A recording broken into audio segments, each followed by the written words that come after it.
Hello and welcome back. I'm Uncle Badger and I wish you all a good health.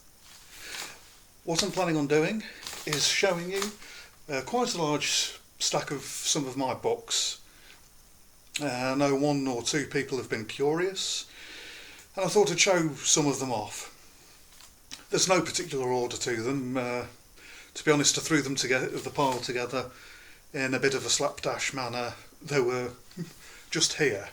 There's no particular order, there's no top 10 favourites or anything. I'm just going to show them. This might be the first in a irregular series. I've still got several in the other room and that might make up a part 2, and I might do part 3, 4 sporadically into the future as I build up more of a bit of an interesting library of books. So this might be the first of an irregular series, but time for the first book. This was given to me by my mum a few years ago as a Christmas present, and it is the Voynich manuscript. Manuscript, named after the guy that I think he bought it from a Rosicrucian monastery that had to sell off most of its magical library, and it's quite an interesting book because it's one of the few that couldn't be translated. Get closer to the... No one has managed to translate the writing. There have been many attempts. I think there were 2 attempts last year. There was someone who thought the language was taken from like a Proto-Turkish, but someone came along and thought again. But in it there's lots of herbal stuff, lots of pictures of plants, a lot of which can't be identified, but there's thought to be alchemical metaphor in a lot of the stuff. There's stuff like bathhouses made out of plants and ladies washing, more as a diagram sort of way rather than anything demonetisable, but still there's ladies washing. I thought it always curious. Just there's lots of really interesting stuff. It was thought to have been written by Francis Bacon, but that proved wrong. It's got passed around a lot. So I think someone thought John Dee had it for a bit, but that proved wrong.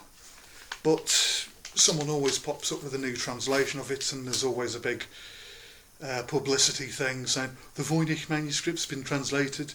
And then 6 months later again, oh, it's been translated again and again. Mysterious manuscripts. Anyway, here we go. I do have one thing that you may find is that I have quite a number of novels. I do feel that in some cases some of the authors can channel plots. They can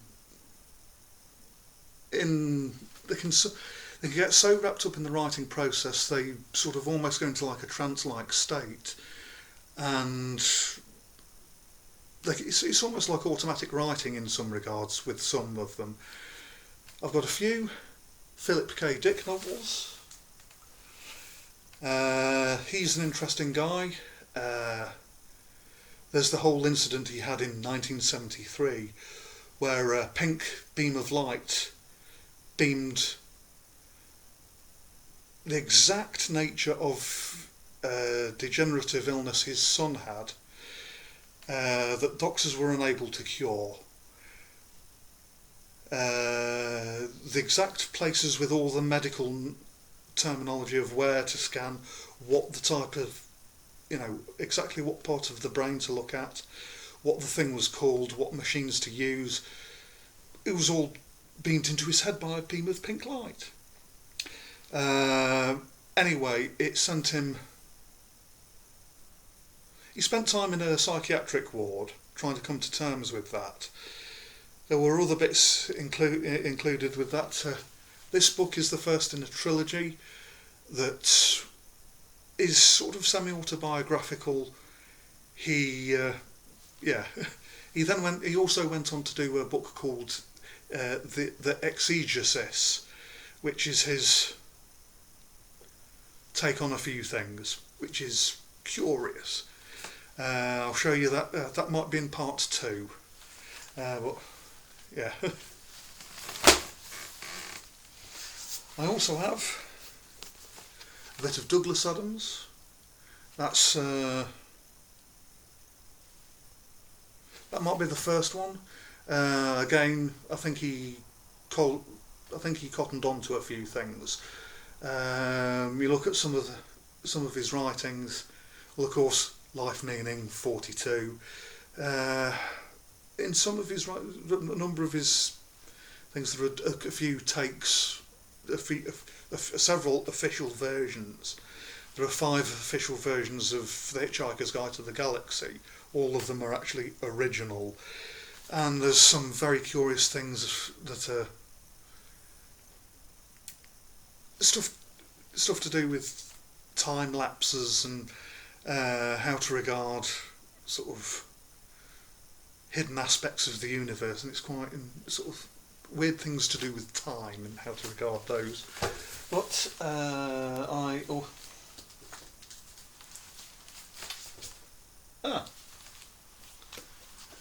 another Philip K. Dick's, A Scanner Darkly.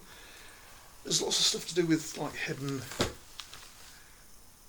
stuff hidden from view, but that was given to me by a yoga instructor.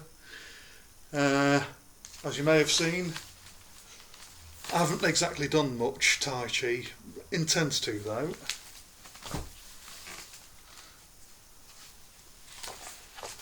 Not sure why I'm including these. These are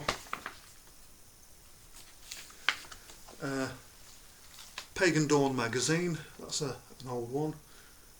I think don't know why the title's taken out of that, but that's published in England.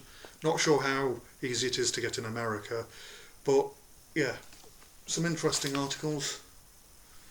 Folk horror revival. I'm into folk horror. Earth Mysteries in Cornwall.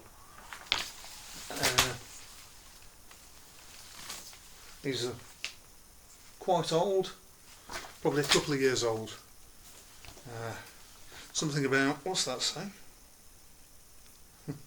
Something to do with fairies in that. Living Archaeology and Dion Fortune. And there's an advert for something in August 2018 on the back.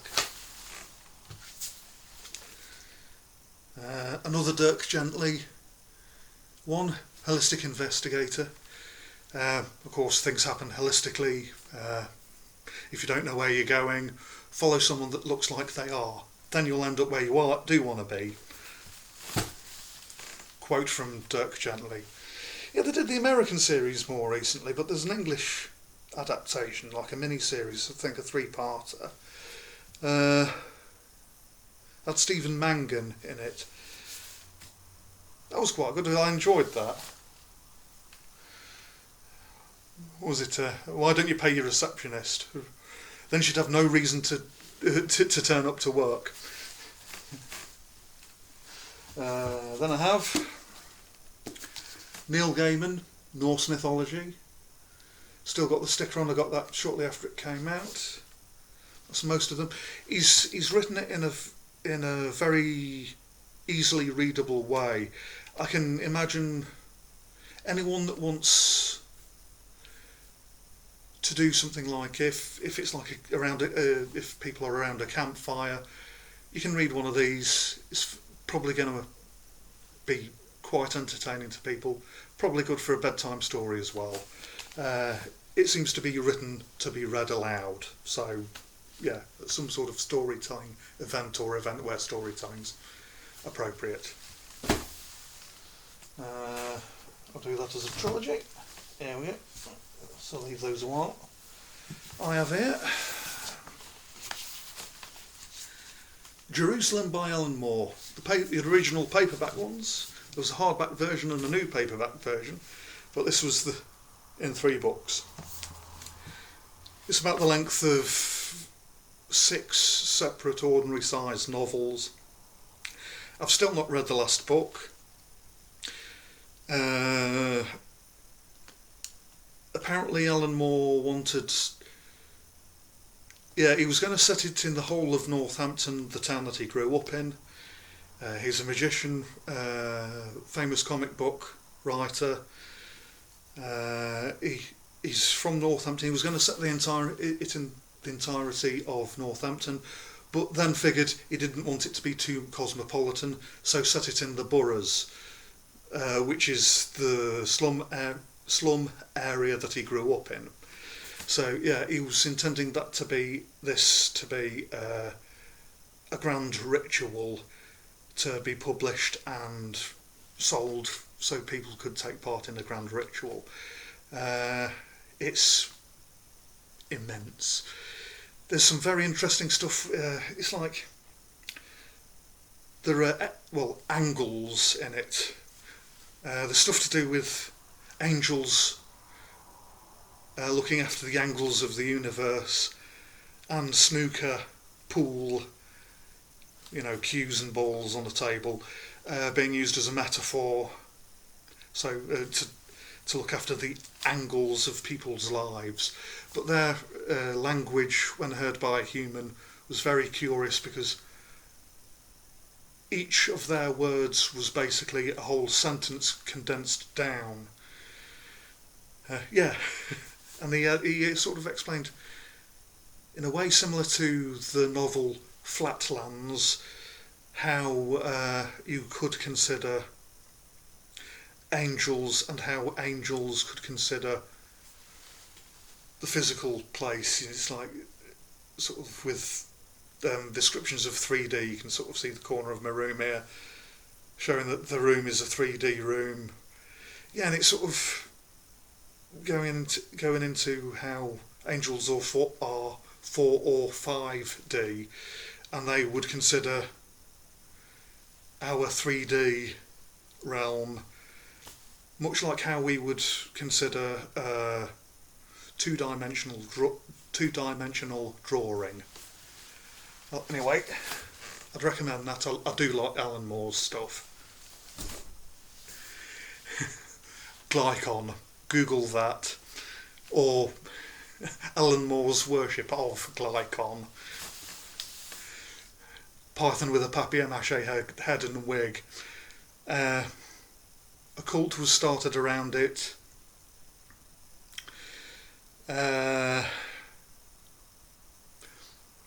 People worshipped Glycon for 200 years after the guy died, originally in the Roman period. Google it. A bit of stuff about this. Here we go. Preface by Grant Moore, another magician who's a comic book writer, by Disinformation. They've apparently gone bust, and they are now Discord. Well, I think they still use that logo there, but they used to do articles on chaos magic, and I think they used to do a yearly convention which they've stopped.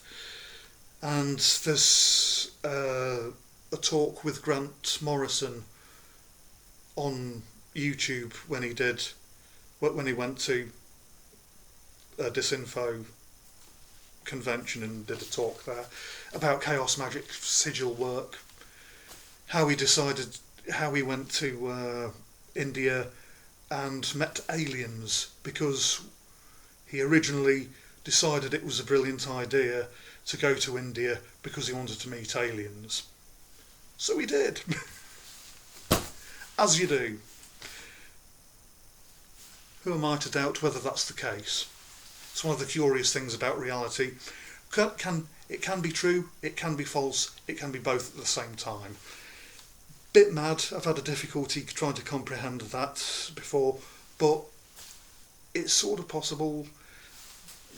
Enough blathering, blah blah blah. On to the next thing.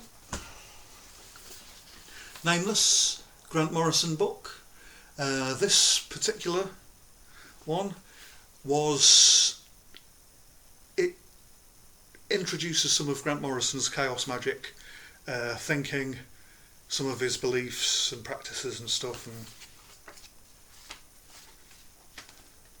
some Lovecraftian stuff. It's that panel across the bottom, big pink monstrosity thing, some sort of cathedral coming out the back. Weird stuff. Groovy. A bit of a guide to being a wizard 101. I think I got that years ago. Second hand.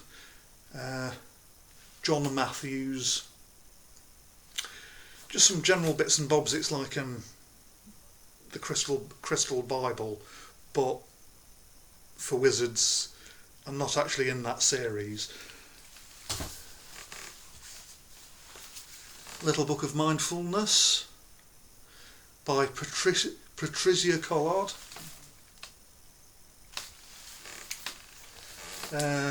Just little mindfulness exercises. Don't think it's a relation to. Sorry. The Little Book of Calm, which is a reference to a sitcom. Comment below if you can spot which sitcom it's from. The Little Book of Calm. Have you got the Little Book of Calm? I need the Little Book of Calm.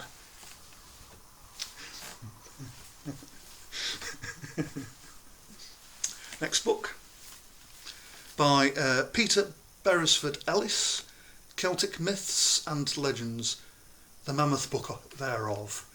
That's very good. He's an anthropologist, and there's an lengthy introduction about Indo-European religions and how they could have crossed from India about 10 to 12,000 years ago and influenced Celtic legends. Yeah, there's some curious stuff. There's stuff to do with fairies, people getting abducted by fairies, and someone else being abducted as a companion to someone else that was abducted by fairies and kept in stasis, listening to music.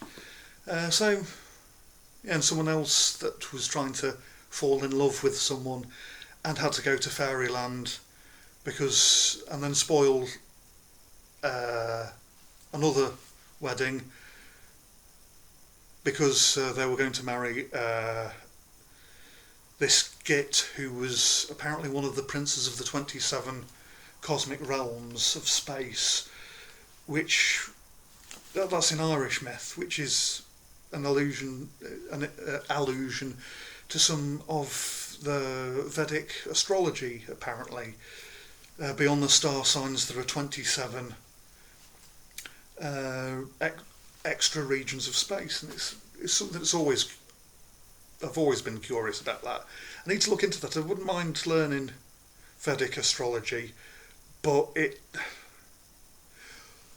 looks very, very time consuming, and I've found very little in the way of books on it or anything like that. It looks a lot more complex than Hellenistic astrology, which is more common in the Western world. Horoscopes in magazines will use Hellenistic stuff. Yeah, Hellenistic astrology seems to be a lot more common. Well, anyway, let's have a look. I can do that. Part of the trilogy. Try and put it in. Well, that's book one. I haven't even organised the books into any order. But this is book one. About 2.5 years ago, I got into looking into star seeds and the Anunnaki, Pleiadians, Arcturians. It fell by the wayside. There was a relationship trouble, a lot of busyness with that, and looking into the star seeds and things sort of fell by the wayside to some extent. It's something that I've always been curious about and kept meaning to look into again. I'm not sure how much I believe that, but this is a series. This is the Syrian Revelations trilogy by Patricia Corrie. That's the first book, Cosmic Souls. Atlantis Rising.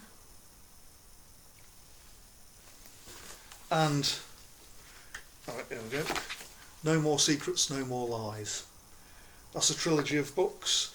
Yeah, you get stuff to do with Atlantis in these. It's very curious. I've never quite known whether it's a sort of like a pseudo-spirituality or not. I had some experience with them, and I'm sort of beginning to... I sort of doubt my own experiences, but then again, I experienced them. Yeah. So, yeah.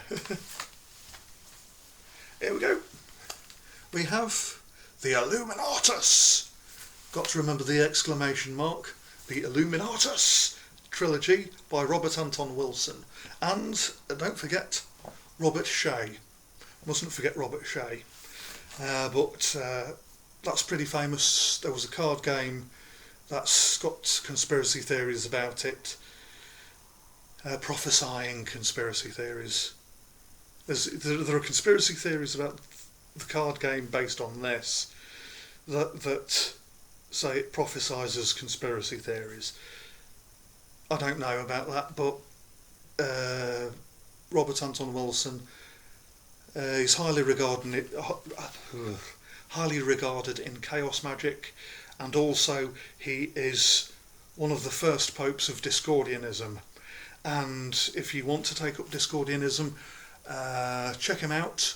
And also, as soon as you start looking into Discordianism, you automatically become a Pope of Discordianism by default. I think there's a little ID badge saying, I'm a Pope of Discordianism. So, flashing the uninitiated, a card to the uninitiated saying, I'm a Pope. Might be quite fun. It's chaos magic, anything goes. It's chaotically cobbled together. Great fun. Another novel, Terry Pratchett, The Colour of Magic. Again, I think, Terry Pratchett is pretty famous, of course. He, I think he included a few bits and bobs in some of his writing, sort of channeling things. It was the way he looked at stuff. It's, yeah. Anyway, here we go.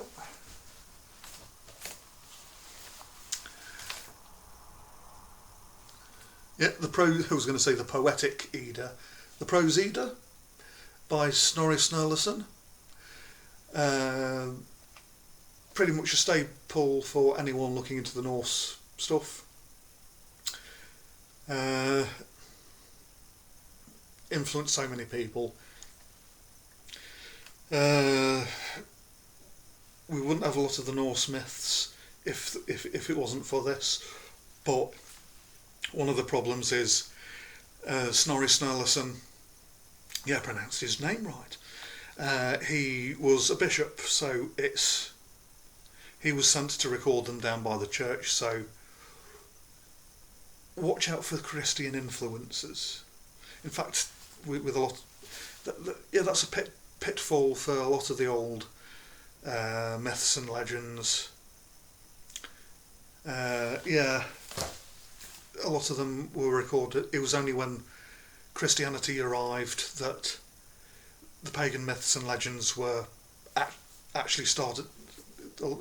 Anyone actually started bothering to record them. So yeah, and it's the monks were meant to write everything from a Christian point of view, but without them, we wouldn't have any of the myths and legends from any of the many of the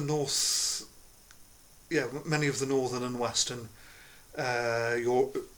Europe regions. We wouldn't have many of the myths and legends. Would be nicer to have very clear cut legends and myths from them without any ulterior motive included in them, but we're lucky to have them at all. It would be nice to have a lot more. Yes. On we go. The Nag Hammadi Scriptures. I got this about 2.5 years ago when I got the Patricia Corrie books. Yes, quite interesting. They had a lot of the apocryphal Gospels in them. This should be all of them. It's quite a thick book, about 850 pages, index. Yeah. Edited by Marvin Mayer. Advisory board of Wolf Peter Funk, Paul Hubbard, Poirier, James M. Robinson. Yeah. If you're into your Christian mysticism, or even going into alchemy, Gnosticism, or Hermeticism, that might be quite interesting. Here we go. This is Hitchhiker's Guide to the Galaxy, the fifth part of the Hitchhiker's Guide to the Galaxy trilogy. Part number 5 of the 3-part series. One of the official versions. There's the American version of the novels, which is also different, but also an official version of the books, which is strange. The film's different, but are classed as an official version. The TV series is different, but classed as an official version, and the radio series is as well different and classed as an official version. There's the English version of the books. 5 different versions of the Hitchhiker's Guide to the Galaxy, all of them different. So, yes. Still a bit to go. This I thought was very interesting. This gave me a bit of a sort of almost like a tiny renaissance about 1.5 years ago in my spirituality, and this pepped things up for a little period. It's another novel. It's very much like an old Celtic fairy tale, like from the big book by Peter Barris Fidelis, that Mammoth book. It seemed to be very much in the style of that, but set during the Tudor period, and yeah, it was just sort of very, very curious. Much like with the Peter Barris Fidelis books, there's always seems to be little nuggets of something that should be more apparent, or stuff that sounds like it leads off in a completely different tangent. Yeah, like folklore and fairy tales. There are always little nuggets of something.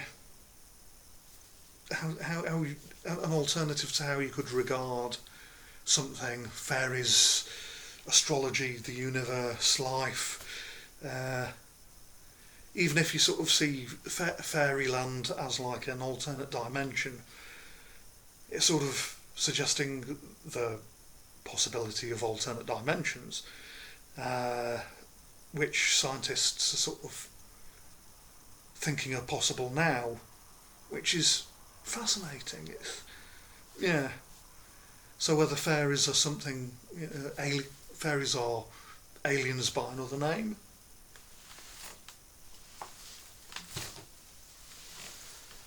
A little pocket-sized version of The Death of King Arthur, Thomas Mallory. I think that's just a segment. So, well, it's tiny.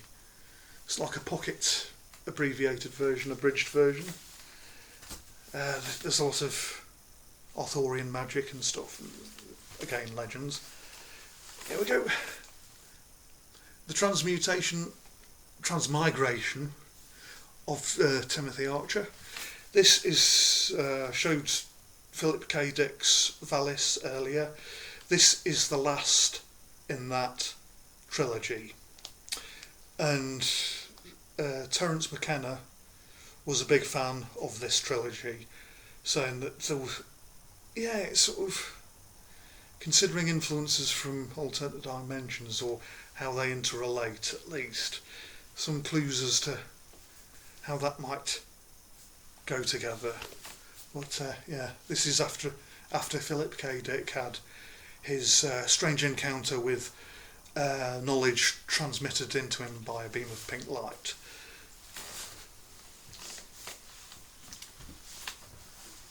There we go. Yeah, the Bhagavad Gita. A little bit of an extra guide. I got these. There were some people wandering the street asking for donations, giving out these, and it's the entire Bhagavad Gita and Veda Secrets from the East by His Divine Grace A.C. Bhaktivedanta,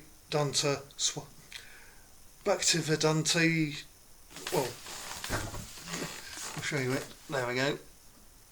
If you can see that. I'm not sure how you pronounce his name, I'm sorry. Getting tongue-tied. If you're interested. Still a bit to go. And this was given to me by the same yoga instructor that gave me the Tai Chi book.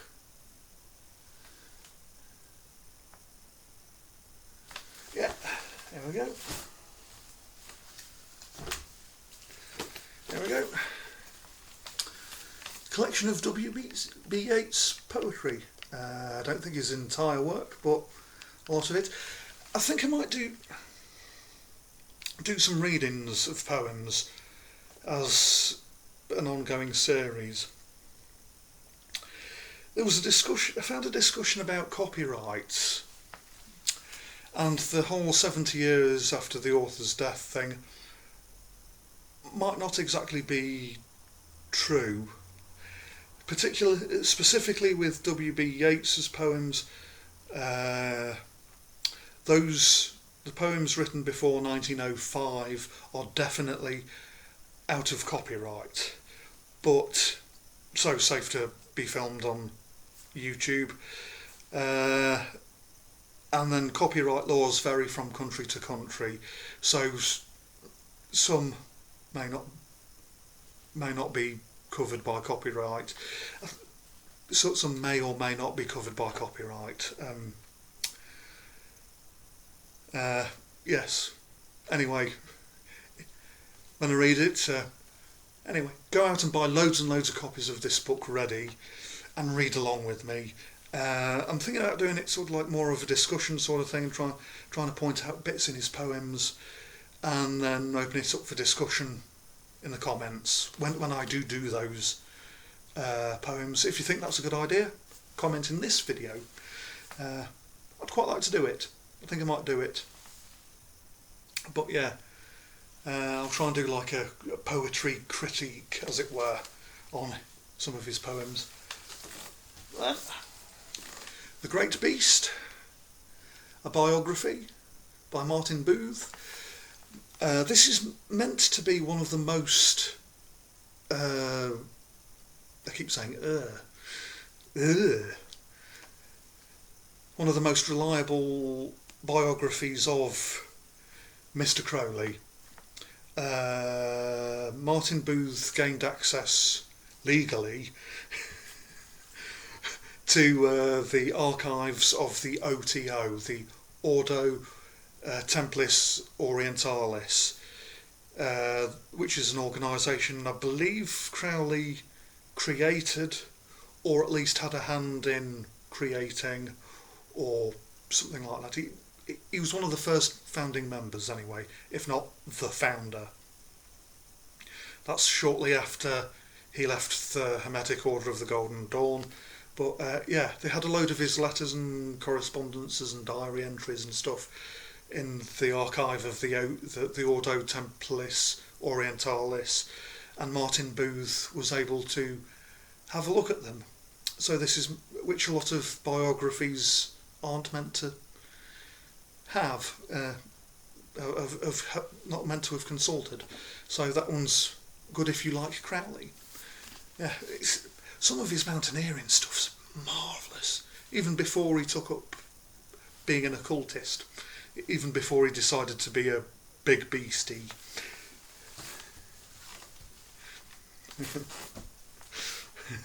The wee beastie. Anyway, next up, we had part 5 of that trilogy. Now we have the first 4 parts of The Hitchhiker's Guide to the Galaxy. This is the English version again. At the end of book 1 they meet the ruler of the galaxy, which is very curious. He's living in a shed on a planet, on Magrathea, and it's sort of...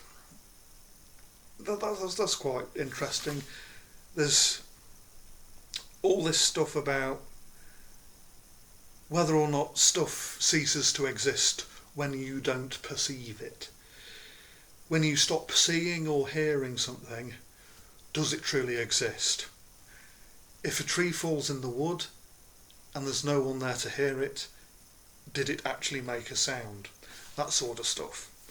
And the ruler of the universe was being consulted on anything, and he talked sort of like, it's not nothing to worry about. I don't perceive it. It's not part of the universe. It's talking like that, and it's quite curious. Next up is Neil Gaiman's American Gods. Apparently, Neil Gaiman's dad, not trying to gossip, but apparently his dad, not trying to start gossip, rather, so my apologies if this is untrue. Apparently his dad was head of PR for the Scientologists. Of course, Neil Gaiman is quite famous. He's not given away any of their secrets that I'm aware of. But, it's about how the gods react in modern day America. So, it's very mystical. I don't know if he'd had a foundation in that. Just speculating. Curious either. It's just a curious thing either way. Next up is some stuff on Anglo-Saxon stuff. 2 books by Brian Bates. We have The Real Middle-earth, which relates the Anglo-Saxon world to the Lord of the Rings films, to Middle-earth, because Tolkien had travelled England, and several real locations went into the Lord of the Rings, although they are a lot more dramatic. And Tolkien, of course, being an Anglo-Saxon and Viking scholar, as well as a Christian scholar. So, yeah, there's lots of stuff relating to, history and folklore and the way they thought, about magic and stuff like that. I know there's at least one organisation that thinks that Tolkien was, that he he channeled things, like I consider Douglas Adams and I've forgotten the book that I mentioned earlier. Yes, Philip K. Dick, much how I consider them to have channeled things in there's at least an organisation that thinks Tolkien channelled stuff. So, but I don't think Brian Bates is a member of that. But anyway, he relates Saxon and Anglo and Saxon thinking to Lord of the Rings. I've heard some people not give Brian Bates much credit, but others seem to do that. Either way, it seems Brian Bates seems to make things relatable. Yes. Second by him, another Brian Bates book, The Way of the Weird. That is about an Anglo-Saxon shaman that shows a Christian monk around England and shows his way of life. Yeah, the weird way. That's, I don't know if you can see, that's with a Y instead of an IE. The weird way. Well, yeah, it's an Anglo-Saxon shaman shows a Christian monk around England, showing his way of viewing the world, his way of viewing England, their beliefs and stuff like that. Just a few more books. Might as well do this. There we go. The Hobbit. Got that because, yeah, it's as I mentioned, he's thought Tolkien's considered by some to have channeled some things. There's an organisation, I'm struggling to remember the name of it, but they hold the Silmarillion in high regard. Which I've got a copy of that. I'll show it to, at some point. Apparently I've not started reading it. Well, I think I read a chapter years ago. Perhaps I'll manage to get my head around it better still. But I seem to remember there were similarities with Norse myths, the Norse creation myths in that. So there's something there, perhaps. There we go. The next one. Again, Steve Hutton, Raven's Wand. That's I think it's a trilogy at the moment. I think a fourth book's coming out. Again, I think there's, curious things channelled into this. Big chunky book. I think I got this off Amazon. There's a Facebook group as well. Steve Hutton does a lot of the illustrations as well. And some of the stuff that's on his Facebook group, Steve Hutton's Facebook group, they are wonderful. They really are lovely. Really. With the Crystal Bible I have a copy of, the Wicker Bible. I think I got that about a decade ago. It's one of the first brief forays into paganism and stuff. Some very brief stuff, it touches on alchemy, meditation, Kabbalah, chanting, coven organisation, just briefly loads and loads of stuff. Wicca 101 sort of thing. I showed the Neil Gaiman version of this, but here we have the Kevin Crossley Holland version of the Norse Myths. This one's by the Folio Society. This was a present. There's a runecaster friend of mine who's been practicing for many decades, who holds this as one of the better translations of the Norse myths. Yes. So it's from the Folio Society. There's the symbol, FS for Folio Society. It's quite expensive. I think I saw it recently for £35. Yes, £35. Don't know how much. The dollars will be different. There might be postage and packaging. I presume it's going to stay that price for a while. Yes. And lastly, this is a book I'd saved up for. It is it's Icelandic magic, The Sorcerer's Screed. There's a company called the Icelandic Magic Company. They have another book out. I'll show you that another time. I think they released a third book, which was a bit of a intended as a bit of a joke. It was Icelandic spells for modern life, and it had stuff to do with how to get more Instagram followers. But they seem to, my copy seems to be published by someone completely different, so whether that's a false memory or something, I'm not sure. But apparently they're on shelves all over Reykjavik, available for tourists, and it's meant to be a bit of a novelty. That's the modern age spell book. But this is a collection of stuff. I'm looking at the blurb here. Don't see the author's proper name. But there was a guy that Skuggi, Joachim Magnus Egertsen, don't know if I've pronounced that right, but he had collected all of these, and they've published stuff.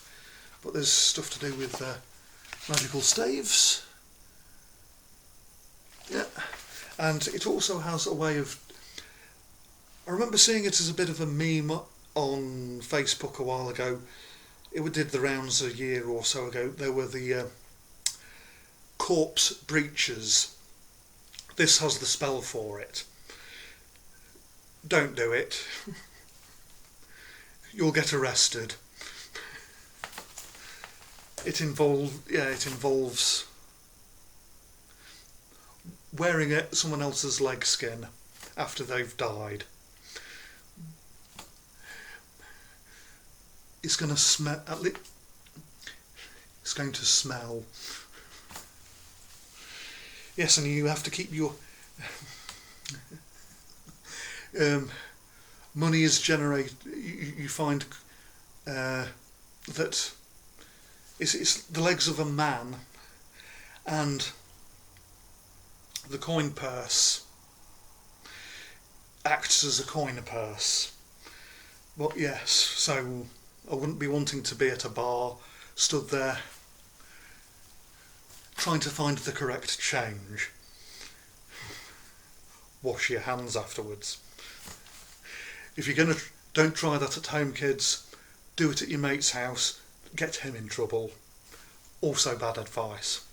But anyway, that is the end of episode 1 of Tom's Book Haul. Or I think I might actually call it Tom's Book Archive. Uncle Badger's Book Archive. That's part 1 done. I hope you enjoyed that.